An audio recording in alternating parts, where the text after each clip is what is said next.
Hello friends, అందరూ ఎలా ఉన్నారండి? వెల్కమ్ టు చాణక్యాస్ నీతి. జీవితంలో ఈ విషయాలని బాగా గుర్తుపెట్టుకోండి. ఏంటి అంటే, ఎవరో ఏదో వాగారని వాడి మీద గురిపెడితే మనకే నష్టం. పనిలేని వాళ్ళు ఎవరో ఒకరి మీద పడి ఏడవకపోతే వాళ్ళకి రోజు గడవదు. మరి నువ్వు అలా కాదు కదా. నీకంటూ ఒక లక్ష్యం ఉంది, కుటుంబం ఉంది, బోలెడన్ని బాధ్యతలున్నాయి. వాటిని నెరవేరుస్తూ ముందుకెళ్ళు. రేపు అన్న రోజు నీ మీద నోరు జారిన వాడు నీ సలహా కోసం, సాయం కోసం నీ గడపకు రాకమానడు. ప్రపంచం నువ్వు అనుకున్నంత పెద్దదేమీ కాదు. అలాగే ఇక ప్రతి ఒక్కరికి ప్రతి గడియ, ప్రతి కర్మ చాలా వేగంగా తిరిగి వస్తుంది. కొంచెం నిదానంగా ఉండు. నువ్వేంటే తెలిసే వరకు నువ్వు రాబోయే రోజుల్లో సంపాదిస్తావా? నీకు పలుకుబడి ఉందా? వీడితో తిరిగితే మనకు ఏంటి లాభం అనే స్థాయిలో ఉన్నారు నీ చుట్టూ ఉన్న చాలామంది. మరి ఎలా బ్రతుకుతావు? నీ అవసరాలు మాత్రమే చూసి, అవకాశం కోసం మాత్రమే మాట్లాడే ఈ మనుషుల మధ్యలో స్థాయి పెరిగినా తగ్గినా ఒకేలా ఉండు.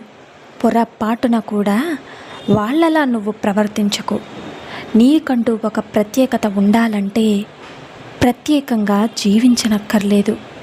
మనిషిగా ఉండగలిగితే సరిపోతుంది.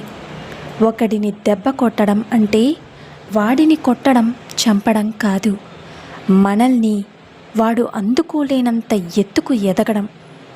అది చేతకాకే ఈ పగలు, ప్రతీకారాలు. ఏం సాధిస్తావు?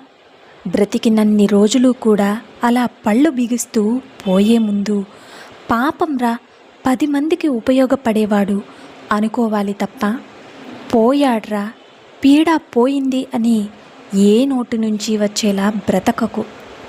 ఎంత కక్ష కడతావో అంతలో ఒక వంతు ప్రేమించి చూడు, తేడా తెలుస్తుంది.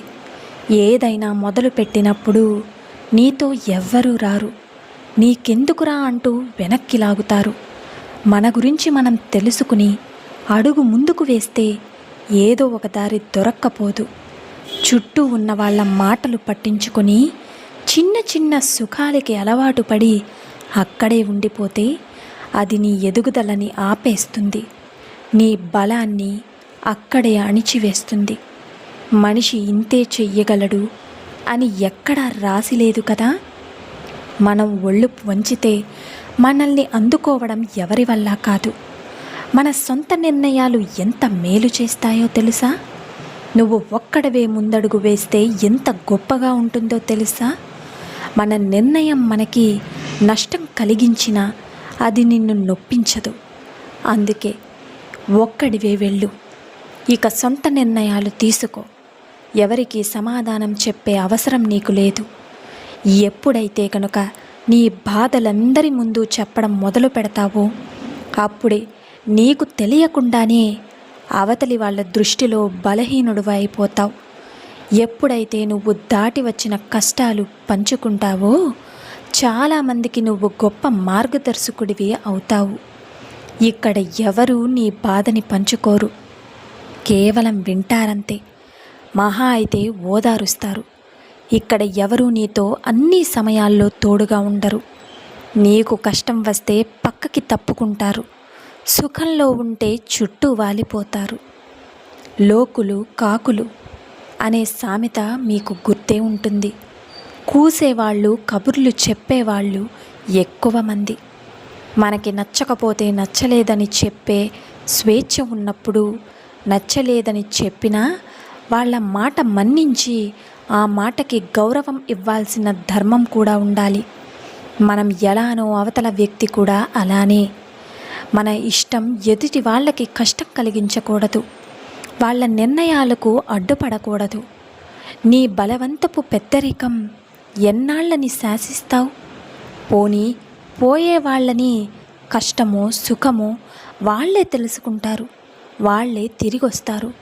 అప్పుడు వాళ్ళు ఇస్తారు సర్వ హక్కులు నీ చేతికి. అర్థమైంది కదండి? అలాగే ఎంతని సంపాదిస్తావు? నీ తరం, నీ పిల్లల తరం కూర్చుని తిన్నా కూడా తరగనంత సంపాదించావు. కానీ ఏం లాభం? ఒంటి నిండా రోగాలు తెచ్చుకున్నావు. నువ్వు కడుపు కాల్చుకుని రెప్పపాటు విశ్రాంతి కూడా లేకుండా కూడబెట్టిన ధనాన్ని నువ్వు పోతే ఇంకొకడు అనుభవిస్తాడు.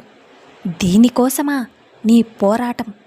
బ్రతకాలనే ఆనందంతో బ్రతకాలి, అలాగే ఆరోగ్యంతో బతకాలి. నువ్వు బ్రతికినంత కాలం నీ సంపాదనను కొంచెమైనా నువ్వు అనుభవించాలి.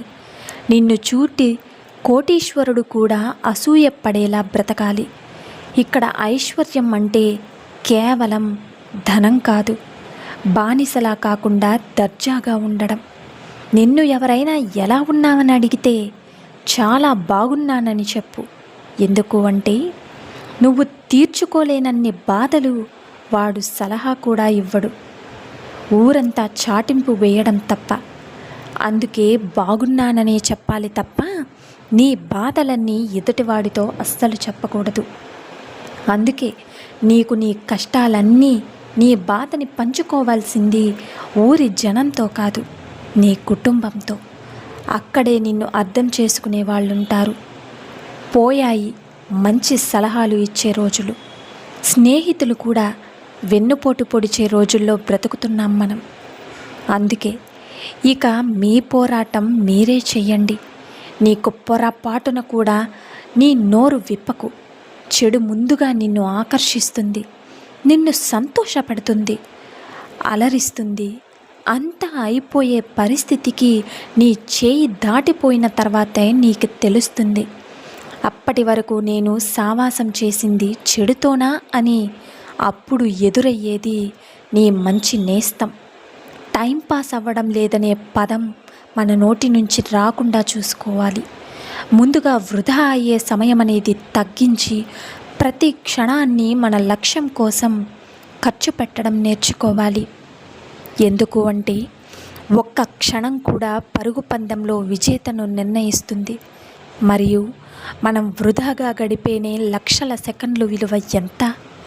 అందుకే ఒక్క నిమిషం కూడా వృధాగా పోనివ్వద్దు. అర్థమైంది కదండి? సో చూసారు కదా ఇవాల్టి వీడియో. ఈ వీడియో మీకు నచ్చిందనే అనుకుంటున్నాను. నచ్చితే చిన్న లైక్ చేసి మన ఛానల్ని సబ్స్క్రైబ్ చేసి సపోర్ట్ చేయండి friends. Thank you for watching friends. రేపటి వీడియోలో చాణక్యులు గారు ఏ మంచి మాటలను, ఏ మంచి సూక్తులను మనకి చెప్పబోతున్నారన్నది మనం రేపటి వీడియోలో అయితే తెలుసుకుందాం.